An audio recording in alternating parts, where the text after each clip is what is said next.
예수님의 눈으로. 앨런 에임스의 영적 기록. 1996년 2월 19일.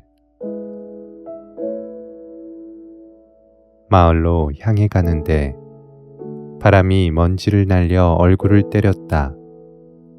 폭풍이 불어오고 있었다. 대기 속에서 그것을 느낄 수 있었다. 날씨가 험상궂어지고 하늘이 컴컴해졌다. 처음에는 비가 조금씩 내리기 시작하더니 곧이어 천둥이 치고 번개가 번쩍거리면서 폭우가 쏟아졌다. 우리는 비를 피하기 위해 다 찌그러진 작은 오두막을 향해 달려갔다. 그것은 포도원을 가꾸는 데 필요한 도구를 넣어두는 곳이었다. 누구에게라고 할 것 없이 필리포가 물었다. 비가 얼마나 오래 내릴까? 우리 운세로 봐서는 며칠 동안 꼼짝 못하고 여기 갇혀 있어야 할걸. 유다가 퉁명스럽게 대꾸했다. 베드로가 나를 쳐다보고 싱긋 웃고는 유다를 다독였다. 유다, 좋은 방향으로 생각해서 이 처지를 잘 이용해보자고. 하느님 아버지께 기도를 바치고 하느님께 대한 우리의 사랑을 함께 기뻐하면서 하느님의 거룩하신 이름을 찬양하면 오히려 보람있고 즐거운 시간이 될 수도 있을 거야.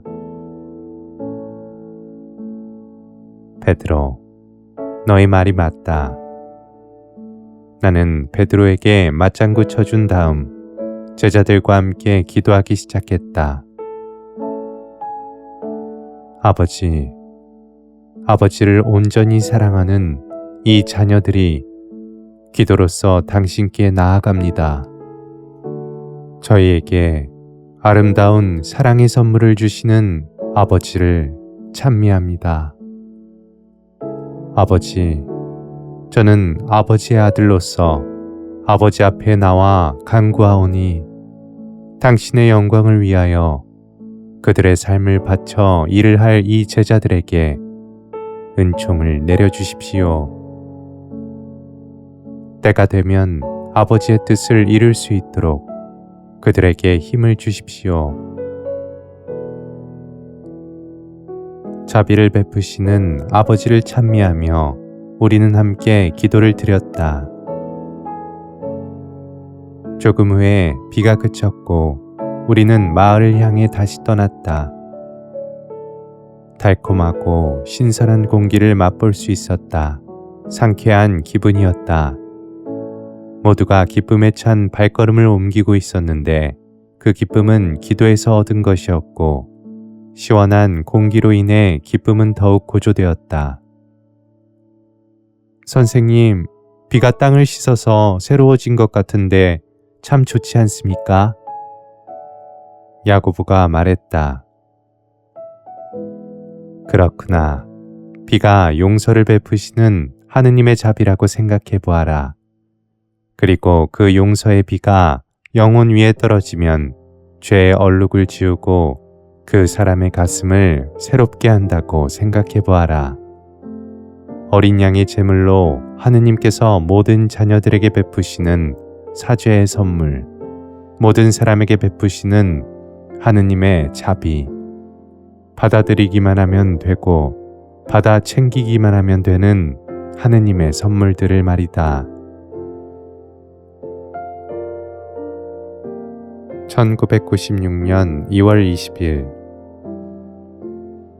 말 발굽 소리와 급하게 행진하는 군인들의 발소리가 들려오더니 마을로 가는 로마군 수비대가 우리를 지나쳐 갔다. 무기끼리 부딪히며 내는 철커덩거리는 소리와 쾅쾅거리는 발자국 소리에 귀가 멍할 지경이었다. 우리가 마을에 도착했을 때 그곳에는 소동이 벌어지고 있었다. 군인들은 반란을 저지른 자들을 찾느라고 집집마다 뒤지고 있었고 이미 5명의 남자들을 체포하여 난폭하게 다루고 있었다. 마을 사람들은 로마군에게 그 남자들을 풀어달라고 애원하고 있었다. 말을 타고 있던 백부장은 들은 척도 않고 군중을 밀어내어 멀찍이 서 있게 하라고 부하들에게 명령했다. 사람들을 밀어내자 어린아이가 울면서 뛰쳐나와 아버지, 아버지 하면서 달려갔다. 몸집이 우람하게 큰 군인 하나가 불끈 쥔 주먹으로 그 아이를 힘껏 내리쳤는데 4살 정도 된 그 아이는 땅에 쓰러져서 경련을 일으켰다. 쥐 죽은 듯 조용해진 군중들 속으로 그 군인을 호통치는 백부장의 목소리가 파고들었다. 이런 바보 같은 자식! 그 아이는 아직 어린애가 아니냐? 백부장은 말에서 뛰어내려 경련이 먹고 숨을 거둔 그 아이 위에 엎드렸다. 철모를 벗어든 그는 눈물을 흘리고 있었다. 이 아이는 아직 어린애 아니냐? 아기라고. 내 아들도 이 나이 또래란 말이다. 하고 소리쳤다. 그는 가슴에서 북받쳐 올라오는 울음을 터뜨렸다. 사람들이 내가 걸어나갈 수 있도록 갈라서서 길을 내주었다. 군인들은 내가 가는 것을 막으려는 듯 쳐다보았다. 그때 누군가가 소리쳤다. 나자렛의 예수님이시다. 위대한 선지자이시고 능력 있는 치유자이시다.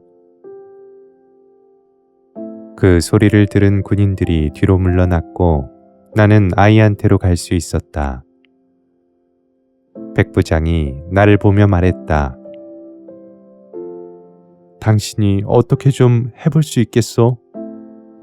백부장의 마음속에서 방황하는 영혼을 보았다.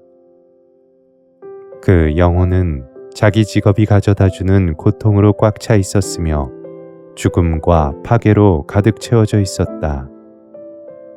그러나 그의 그런 혼란함의 뒷면에는 동정과 사랑과 희망이 숨겨져 있었다. 나는 엎드려서 그 아이를 안아 올리며 말했다. 내가 도와주겠소. 그 아이를 때린 군인이 손을 저으며 절망스럽게 말했다. 그렇지만 그 아이는 이미 죽었소. 이젠 아무것도 할 수 없소. 나를 보내신 아버지께서 생명을 주시고 또 생명을 거두어 가시오. 명령하는 분은 아버지이시오. 만약 이 아이가 사는 것이 아버지의 뜻이라면 이 아이는 살 것이오.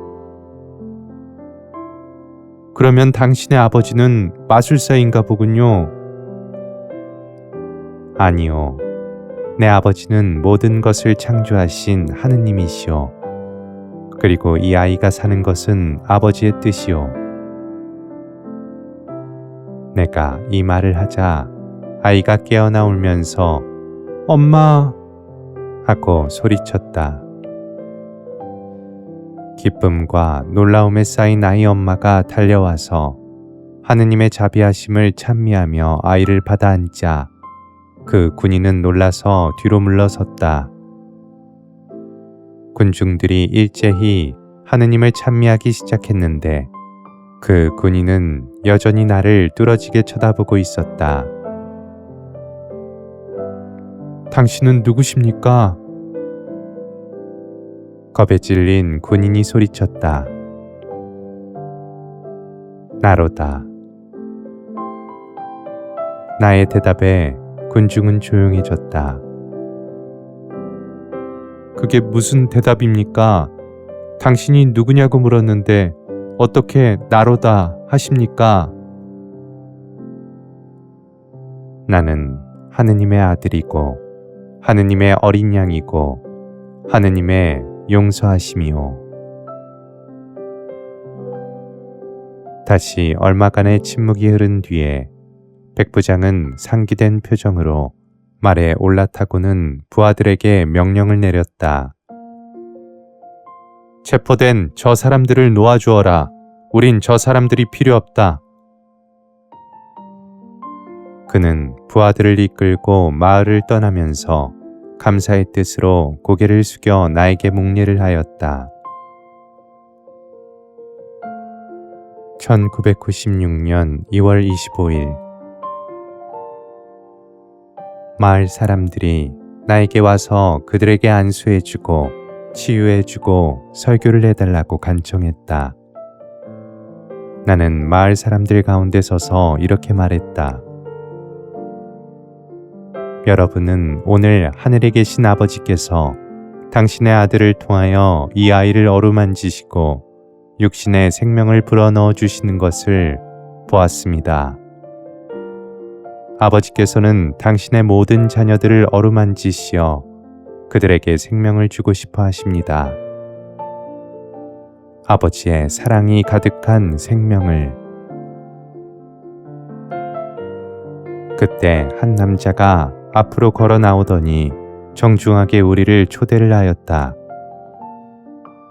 저의 집을 선생님의 집이라 생각하시고 부디 오셔서 저와 함께 식사하시기 바랍니다.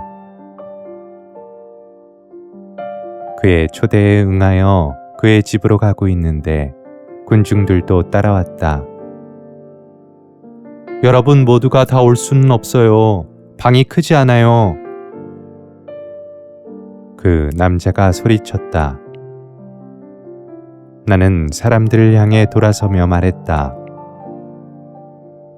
오늘은 내가 좀 쉬어야 하겠습니다. 내일 시장으로 나갈 테니 거기로 오십시오. 선생님께서 한마디만 해주시면 저는 나을 텐데요. 한 장님이 소리쳤다. 당신의 믿음이 당신을 낫게 했습니다. 보인다! 하고 외치며 그는 환호성을 올렸다.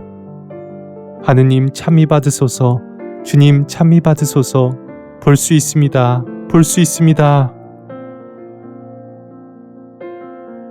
그 사람은 내게 와서 손에 입을 맞추며 외쳤다. 선생님께서는 주님이십니다. 주님의 자비에 감사드립니다. 하느님 참미 받으소서.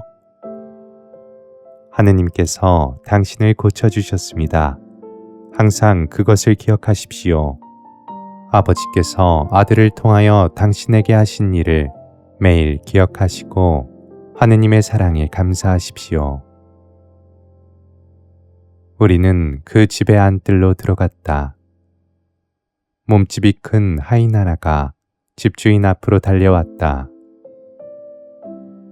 주인어른, 온 동네 사람들을 다 먹일 수는 없습니다. 네, 손님들에게 쉬실 자리를 마련해 드려라. 그리고 네가 줄 수 있는 만큼 불쌍한 사람들에게 나누어 주어라.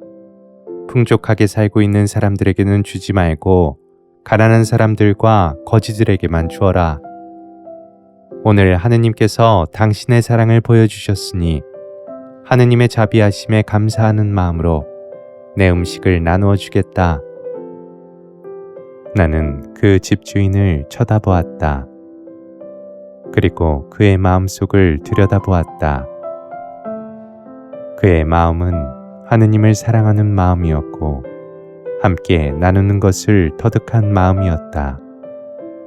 이것이 오늘 본 가장 참된 기적이었다.